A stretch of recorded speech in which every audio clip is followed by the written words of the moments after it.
Mimi niko katika chama cha OD na mimi sio yule ambaye kwamba nitatafuna maneno.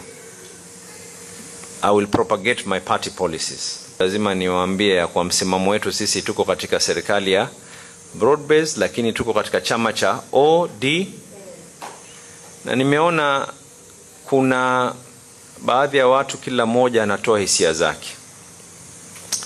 Lakini hisia watu walikuwa wakitoa tangu wakati baba yuko hai. Kwa hivyo hata sasa watu wakitoa hisia zao, it means that the party is still very vibrant and alive.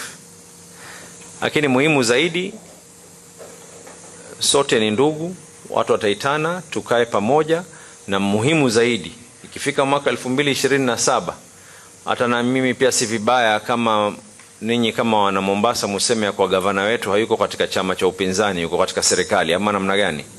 Kwa hivyo tuingie kisawasawa, sio tumeingia hapa mguu haujulikani uko nje, mguu haujulikani uko ndani.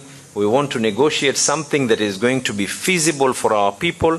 Tujue tukiwa tuna negotiate, tunajua ya kwa sisi kama ODM tunapata wizara kadhaa, tunapata nini.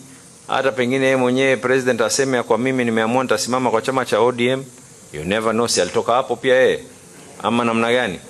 Sasa watu wanaanza kuassume ya kwa tumekubaliana jambo fulani na hata hatujakaa juu ya meza, na tutaregea chini mashinani.